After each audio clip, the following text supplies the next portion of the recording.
할렐루야. 오늘 주신 하나님의 말씀은 요한복음 1장 19절에서 28절 말씀입니다. 제가 봉독해 올리겠습니다. 유대인들이 예루살렘에서 제사장들과 레위인들을 요한에게 보내어 내가 누구냐 물을 때에 요한의 증언이 이러하니라. 요한이 드러내어 말하고 숨기지 아니하니 드러내어 하는 말이 나는 그리스도가 아니라 한데, 또 묻되 그러면 누구냐? 내가 엘리야냐? 이르되 나는 아니라. 또 묻되 내가 그 선지자냐? 대답하되 아니라. 또 말하되 누구냐? 우리를 보내신 이들에게 대답하라. 너는 내게 대하여 무엇이라 하느냐? 이르되 나는 선지자 이사야 말과 같이 주의 길을 곧게 하라고 광야에서 외치는 자의 소리로다 하니라. 그들은 바리새인들이 보낸 자라. 또 물어 이르되 내가 만일 그리스도도 아니요 엘리야도 아니요 그 선지자도 아닐진데 어찌하여 세례를 베푸느냐? 요한이 대답하되 나는 물로 세례를 베풀거니와 너희 가운데 너희가 알지 못하는 한 사람이 섰으니 곧 내 뒤에 오시는 그이라. 나는 그의 신발끈을 풀기도 감당하지 못하겠노라 하더라. 이 일은 요한이 세례 베풀었던 곳 요단강 건너편 베다니에서 일어난 일이니라. 아멘. 아멘. 할렐루야. 우리 구정명절을 맞이하여서 이렇게 하나님 앞에 예배드릴 수 있도록 인도하여 주신 주님께 먼저 감사를 드리고, 한 주 동안도 주님의 은혜 아래 승리한 여러분들을 축복하고 축복합니다. 축복합니다. 네. 세례 요한은 예수님이 오시기 전에 직전에 팔레스타인 지방에서 세례를 베풀며 활동했던 구약 시대에 최후의 예언자입니다. 구약 시대와 예수님이 탄생하신 후에 신약 시대를 연결하는 다리의 역할을 하는 사람이 세례 요한이기도 합니다. 세례 요한의 탄생은 누가복음에 자세히 나와 있어요. 누가복음에 자세히 나와 있는데, 사도 직분을 맡고 있던 사가랴와 엘리사벳이라는 부부 사이에 늦게까지 아이가 없었거든요. 그런데 그 사가랴가 이제 성전에 올라가서 하나님 앞에 이렇게 기도할 때에 예수님도 그러했듯이 가브리엘 천사가 사가랴에게 나타난 거예요. 너에게 엘리사벳에게 아들이 있을 것이다. 그 이름을 요한이라 하라. 이렇게 예언을 합니다. 그리고 그 요한의 출생은 너에게는 물론 많은 사람들에게 기쁨이 될 것이다. 또 요한은 주 앞에서 큰 자가 될 것이다. 또 요한은 모태에서부터 성령의 충만함을 받을 것이다. 태어나서 우리가 예수님을 만나고 이렇게 하는 것이 아니라, 요한은요, 태어나기 전에 뱃속에서부터 성령의 충만함을 받은 자라는 거죠. 그리고 이스라엘의 많은 사람들을 하나님에게로 돌아오게 할 자이다라고 이렇게 예언을 합니다. 마태, 마가, 누가를 공관복음이라고 하는데, 그 공관복음에 기록되어 있는 세례 요한의 말과 요한복음에 기록되어 있는 세례 요한의 이렇게 구절들은 약간 다른 면이 없지 않아 있어요. 우리가 읽은 요한복음에는 굉장히 짧게 이렇게 세례 요한에 대해서 이야기를 하는데, 요한복음에는 간단하게 이스라엘 백성들을 전도하는 일을 맡게 될 것이다 라고 예언을 하고 있습니다. 그리고 이제 탄생 이후에 이제 소년기를 일찌감치 지나면서 광야에서 이제 이렇게 낙타 가죽 옷을 입고 메뚜기와 꿀을 먹으면서 전도를 하게 되죠. 고된 생활을 하게 되면서 30세 때부터 이제 30세 때 이후에 요단강에서 이렇게 세례를 주는 일들을 하게 되었습니다. 제사장의 아들이었기 때문에 그 부와 명예를 누릴 수 있음에도 불구하고, 이 사람은, 이 세례 요한은 일찌감치부터 하나님의 말씀에 나는 이렇게 살 자야라고 이미 이렇게 결단을 하고 그 앞에 순종하며 나아갔던 한 사람입니다. 요한은 그런 길을 말다 하고 광야에서 울부짖는 소리로 메시아의 등장을 준비하는 그러한 역할을 감당했습니다. 그런 세례 요한의 행적을 보고 이제 제사장들과 레위인들이 요한을 찾아옵니다. 요한을 찾아와서 하는 얘기가 뭐라고 해요? 너는 누구냐? 너는 누구냐? 라고 이야기를 합니다. 그때 당시 성전은요, 돈벌이의 역할로 사용되었어요. 하나님을 예배하고 제사하고 또 하나님을 경외하고 그런 일들을 즐겨 하는 게 그렇게 이렇게 성전의 역할을 감당하는 것이 아니라 너는 죄인이야. 너는 죄를 졌으니까 돈을 가지고 와. 그러면 너의 죄를 사해 줄게. 이렇게 면죄부를 팔거나 또 뭐 양을 이렇게 받거나 이런 자기의 사욕을 채우는 것으로 성전을 사용했다라는 거죠. 그런 제사장들과 레위인들이 세례 요한이 세례를 베푸는 것이 이렇게 좋아 보였을까요? 그렇지 않았겠죠. 자신들의 영역을 빼앗긴다, 자신들의 주권을 빼앗긴다라는 그런 마음이 앞섰기 때문에 세례 요한을 찾아가서 너는 누구길래 네 마음대로 세례를 베푸느냐 이렇게 따지는 일이 발생을 하게 됩니다. 오늘 말씀에 요한이 드러내어 말하고 숨기지 아니하니 드러내어 하는 말이 나는 그리스도가 아니라 한데 또 묻되 그러면 누구냐 너는 엘리야냐 이르되 나는 아니라 또 묻되 내가 그 선지자냐 대답하되 아니라 또 말하되 누구냐 우리를 보낸 이에게 대답하라 너는 내게 대하여 무엇이라 하느냐 이르되 나는 이사야의 말과 같이 주의 길을 곧게 하라고 광야에서 외치는 자의 소리라 하니라. 나는 어떤 사람일까? 여러분은 어떤 사람일까요? 나는 왜 이 자리에 있는 것일까요? 그것을 한번 뒤돌아보고 생각하는 시간이 되었으면 좋겠습니다. 나는 어떻게 살아야 하는가 그런 고민을 한두 번쯤은 많이 해봤으리라 생각합니다. 저는 매일 아침마다 이렇게 일어나서 그런 질문을 제 스스로 해봅니다. 오늘 나는 이라는 물음 앞에 이렇게 섭니다. 늘 똑같은 일상이에요. 늘 똑같은 일과의 하루를 보내고 있지만 오늘은 더 깊이 주님의 음성을 들을 수 있기를 간절한 마음으로 기도하면서 하루를 시작을 합니다. 또 오늘은 이 산이 저 바다에 옮겨졌으면 하는 그런 간절한 기도를 드릴 때도 있습니다. 또한 이웃들에게 또 우리 형제들에게 우리 자녀들에게 우리가 정말 그리스도의 향기로 정말 그리스도의 빛을 바라는 자로 오늘 하루도 살아낼 수 있기를 간절히 기도하는 마음으로 하루를 살아내고 있습니다. 또한 어떻게 사는 것이 어떻게 하는 것이 그리스도의 참 빛의 사명을 우리가 잘 감당하며 어둠을 이길 수 있는 것일까라는 그러한 고민도 해봅니다. 우리가 말하죠. 사람은 쉽게 변하지 않는다고 합니다. 그동안 내가 살아왔던 방식, 또 내가 살아왔던 습관, 또 내 마음대로 내 인생을 그리면서 지금까지 살아왔습니다. 그런데 여기에 이제 하나님이 개입을 하셔가지고 그것들을 수정하는 일들을 해가세요. 참 이렇게 그리스도 안에 서지 못했던 것, 순종하지 못했던 것, 또 내 고집이나 잘못된 습관들이 다양하게 많이 있을 거예요. 그런 것들이 하나님 보시기에 쟤는 좀 이것 좀 고쳤으면 좋겠어 하고 이렇게 생각하는 부분들이 있을 거예요. 우리가 자녀를 키우면서 자녀들도 마찬가지죠. 그 자녀를 양육을 하면서 바른 길로 가게 하기 위해서 훈계를 하거나 회초리를 들거나 이렇게 다양한 방법으로 이렇게 그 자녀가 잘 되기를 바라면서 일을 합니다. 하나님도 마찬가지예요. 우리의 잘못된 모습이 있다면 그것이 고쳐지기를 원하고 이렇게 수정되었으면 좋겠다 하는 것으로 사용하는 게 뭐예요? 말씀을 통해 주시거나 아니면 때로는 고난과 고통을 통해서 이것이 잘못되었음을 우리가 느끼게 해준다는 거죠.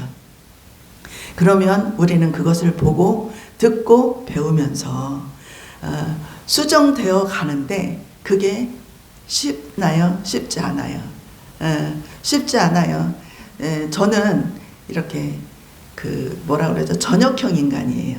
아침에 일찍 일어나지 못한 저녁형 인간인데, 아침에 일찍 일어나려고 매우 많이 노력을 했는데도 불구하고 그게 내 몸의 습관이기 때문에 그게 잘 고쳐지지 않더라고요. 그것을 하기 위해서 얼마나 많은 힘듦과 수고를 해야 되는지 몰라요. 여러분들은 그런 잘못된 내가 이거는 고쳐야 돼라고 이렇게 품고 있는 것들이 있을 거예요. 그것들이 하루빨리 수정되어야 주님이 다음 단계로 넘어갈 수 있는 그러한 일을 우리 가운데 행하실 수 있다라는 것입니다. 요한은 내가 그리스도인이라는 것에 대해서 숨기지 않았어요. 그리고 나는 엘리야도 아니다. 엘리야. 사람들이요, 엘리야가 다시 오기를 기다렸어요. 엘리야는 죽지 않고 하나님의 나라로 올라간 사람이잖아요. 그렇기 때문에 그 모습 그대로 온다라는 것을 기다리고 있었거든요. 그래서 혹시 엘리야가 아닌가 하고 엘리야라고 물어본 거예요. 그리고 나는 선지자도 아니다. 뭐라고 말했어요? 이사야의 말과 같이 주의 길을 곧게 하라고 광야에서 외치는 자의 소리다 라고 대답을 합니다. 이 말을 뒷받침해 주는 말씀이 이사야 40장 3절에 나와 있습니다. 외치는 자의 소리여 이르되 너희는 광야에서 여호와의 길을 예비하라. 사막에서 우리 하나님의 대로를 평탄케 하라. 이 세례 요한을 예수님은 어떻게 평가를 하셨을까요? 이렇게 나는 여호와의 길을 예비하는 소리다 라고 이야기를 했을 때 예수님은 세례 요한에게 뭐라고 얘기했냐? 마태복음 11장 11절에 내가 진정으로 너희에게 말한다. 여자가 낳은 사람 중에서 가장 세례 요한보다 더 큰 인물은 없다라고 극찬의 극찬을 합니다. 그렇지만 세례 요한은 참 겸손한 사람이었어요. 우리가 칭찬은 고래도 춤추게 한다고 하죠. 칭찬을 받을 때는 막 마음이 이렇게 막 업되고 기분이 너무너무 즐겁잖아요. 그래서 이렇게 때로는 오버할 때가 있어요. 그런데 세례 요한은 그렇게 하지 않았다라는 거예요. 참 겸손한 사람이었어요. 자기 자신이 예수님에 비하면 정말 초라한 자이다 라는 것을 스스로 알고 있었기 때문에 그 어떤 칭찬에도 또 그 어떤 비난에도 흔들리고 이렇게 좌지우지하지 않았다라는 거죠. 나는 선지자도 아니고 다만 지금 오실 그분을 예비하는 사람에 지나지 않는다고 하면서 놀라운 고백을 합니다. 그는 내 뒤에 오시지만 세례 요한이 먼저 태어났기 때문에 그는 내 뒤에 오시지만 나는 그의 신발끈을 풀 만한 자격도 없는 자다라는 아름다운 고백을 하게 됩니다. 세례 요한의 능력이나 행적으로 봤을 때 어느 제사장보다도 우월했고 자기 자신을 드러내며 자랑할 수 있었음에도 불구하고 그의 겸손은 언제나 예수님을 빛내게 하는 조언의 역할로 그 사명에 최선을 다하는 선지자였습니다. 어느 존경하는 목사님의 말씀 중에 사람들은 각자 가면을 쓰고 대한다라고 말씀을 하세요. 어떤 가면이냐면 이제 아버지는 아버지의 가면을 써요. 아버지의 가면. 자녀들에게 내가 아버지로서의 역할을 감당하기 위해서 내 본연의 모습이 아닌 그 자녀들에게 보여지는 아버지의 가면을 쓰고요. 또 목사들은요, 또 목사의 가면을 써요. 죄인 중에 죄인일 수도 있으면서 나는 목사야 라는 그러한 이 직위 때문에 보여지는 모습들이 다를 수 있다는 거죠. 장로님이나 권사님이나 집사님도 마찬가지. 위선적인 자, 즉 이렇게 외면으로 근사하게 보여지는 그런 모습들을 다른 사람들에게 보여주면서 다른 사람들의 경배를 받으려고 하는 그러한 모순적인 모습이 우리 안에는 다 누구나 있다라는 것입니다. 실상의 모습은 뭐예요? 나는 예수님보다 못하다. 나는 예수님의 길을 닦는 사람이다. 나는 소리다, 소리. 나는 본체가 아니라 그 길을 예비하는 사람이다. 그 본연의 모습을 알아가는 거죠. 그러면 나는 뭐냐 이거 나는 여러분은 뭐예요? 예. 여러분은 우리가 지금 하나님 앞에 예배하고 하나님 앞에 택함을 받은 우리는 하나님의 빛이에요. 빛. 하나님의 빛이고 하나님의 은혜 가운데 주의 사랑을 전하는 자들로 세례 요한과 똑같이 정말 그 길을 예비하는 사람들이라는 이야기입니다. 예수님은 흥하고 자신은 쇠하여야 한다면서 물러나는 그 모습에 세례 요한은 부끄러워하지 않았습니다. 우리는 나의 현주소를 정확하게 알아야 돼요. 앉아 있을 때와 일어설 때와 나가야 될 때와 멈추어야 될 때를 정확하게 구별을 해서 나에게 맡겨진 본분을 최선을 다해서 감당하는 자가 되어야 됩니다. 우리가 늘 이렇게 감사했던 거는 하나님 나의 죄를 사해 주시고 나를 택하셔서 주님의 백성이 되게 하신 거에 대해서 감사합니다라는 기도를 우리는 늘 했을 거예요. 그래서 하나님 안에서 죄인이었던 내가 의인으로 거듭나서 하나님의 말씀 안에서 하나님의 사랑을 받으면서 복된 하나님의 자녀로 살아갈 수 있었던 것, 그것이 우리가 늘 감사의 제목이었습니다. 맞습니다. 그렇습니다. 하나님의 그 어느 찬송가처럼 바다를 먹물 삼아도 다 기록할 수 없는 그 하나님의 사랑이 우리 안에 덧입혀졌어요. 그런데 정말 중요한 것이 있어요. 정말 중요한 것이 있는데 그것이 뭐냐면 우리가 하나님 앞에 택함을 받아가지고 하나님의 택한 종으로 살아가는 것이 아니라 하나님으로부터 보냄을 받은 자라는 거죠. 하나님으로부터 보냄을 받은 자예요. 이 땅 가운데 하나님이 보내주셨어요. 우리 안수 집사님도 보내주셨고 저도 보내주셨어요. 그 보내주신 거에는 누가 너 어디 좀 갔다 와 할 때 그 목적이 있어요. 그렇죠? 그냥 너 저기 좀 100m 달리기 해서 저기 좀 뺑 돌아와 이렇게 그냥 하지는 않아요. 그것을 명령을 할 때에는 그 뜻이 있다라는 거죠. 그러면 우리를 보내주신 하나님이 우리를 보내주실 때는 우리 한 사람 한 사람에게 향하신 하나님의 보내심의 뜻이 있다라는 거예요. 요한은 집이 아니라 광야를 불평하지 않았고요. 광야에서 고기 반찬이 아니라 생식을 하는 거에 대해서 불평하지 않았습니다. 또한 내가 주인공이 아니라 조연이라고 해가지고 불평하지 않았고 길을 예비하는 자로 보내주심에 오히려 감사하고 겸손한 마음으로 아름다운 믿음의 고백을 한 소유자였습니다. 단순히 예수님이 오기 전에 세례 요한 하면 단순히 예수님이 오기 전에 이런 사람이 있었어 라고만 이렇게 인식을 저도 했었어요. 그런데 이렇게 우리가 요한복음으로 이제 오늘이 3주째죠. 2주째죠. 2주차 요한복음에 이제 들어가서 요한복음에 대해서 공부를 이렇게 말씀을 묵상을 하고 있는데 세례 요한에 대해서 이렇게 묵상을 하다 보니까 정말 엘리야나 어느 선지자에 못지않게 이 세례 요한의 순종이 세례 요한의 겸손이 정말 값지고 귀하다라는 것을 다시 한번 알게 되었습니다.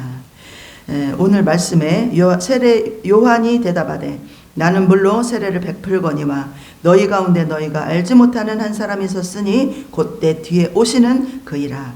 나는 그의 신발끈을 풀기에도 감당하지 못하겠노라 하더라. 이 일은 요한이 세례를 베풀던 곳 요단강 건너편 베다니에서 일어난 일이라.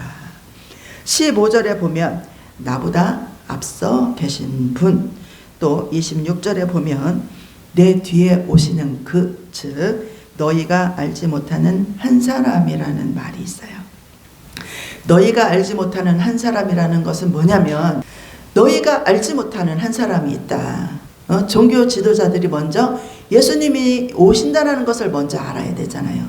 그런데 이들이 깨닫지 못하고 있기 때문에 그것에 대한 지적을 해주는 거예요. 너희의 영적 무지함을 깨달아라. 영적 무지함. 우리가 가능한 빨리 극복하고 벗어나야 되는 것은요, 영적 무지함에서 벗어나는 거예요. 보는데 보이지 않아.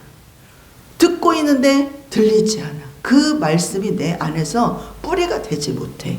또 손에 쥐어져도 이것이 좋은 것인지 무엇인지 깨닫지를 못하는 거예요. 그래서 놓아버리고 놓쳐버리고 시간을 무의미하게 지내는 그런 안타까운 일들을 우리는 무수하게 많이 진행하고 살았다라는 이야기입니다. 세례 요한이 했던 거는요, 물로 세례를 주는 거예요. 물은 위에서 아래로 흘러요. 그래서 씻어내는 역할을 해요. 우리의 죄를 씻어내고 우리의 마음을 씻어내고 우리의 부정함을 씻어내는 일들을 합니다. 물은 씻어내는 역할에서 사명이 끝나요. 사명이 끝나기 때문에 세례 요한은 일은 여기까지예요. 근데 그 뒤에 오시는 이의 역할은 뭐예요?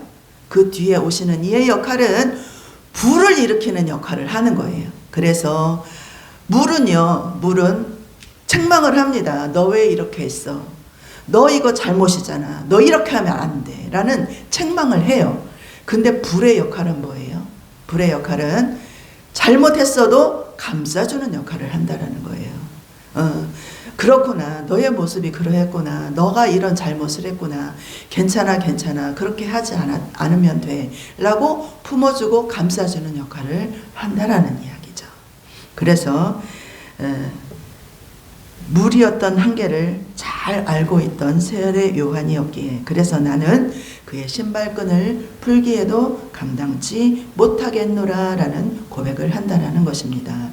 여러분, 우리도 나의 영적인 현 주소를 알 수 있기를 바랍니다. 나의 역할이 무엇인지, 하나님이 나를 왜 이 땅에 보내주셨고 내가 어떤 사명을 감당하며 살아야 하는지를 잘 이렇게 기도하면서 주님의 음성을 잘 듣기를 원합니다. 나를 보내신 하나님의 뜻을 잘 듣고 구별하여서 이 땅에 참 빛이 되시는 예수 그리스도의 증인으로 잘 살아낼 수 있기를 축복합니다. 기도하시겠습니다. 하나님 감사합니다. 우리를 이 땅에 보내주시고 잘 살아내라 하실 때 우리는 목적도 없이 방황하고 헤매이며 주님의 말씀을 외면하였고 등을 돌리며 살았습니다. 하나님, 지금도 여전히 들리지 않는 하나님의 음성에 아무런 반응을 할 수 없는 안타까운 마음들이 아버지 더욱더 간절하게 기도하게 됩니다. 하나님, 이 땅에 부흥의 역사가 일어나게 하시고 참 빛이 이 땅에 허락하신 소망을 기록하게 하옵소서. 가정마다 기업마다 그리고 교회 위에 성령의 불로 생명의 길을 열어주시고 굳건한 믿음의 반석 위에 아름답고 풍성한 성령의 열매가 열리게 하옵소서. 예수님의 이름으로 기도합니다. 아멘.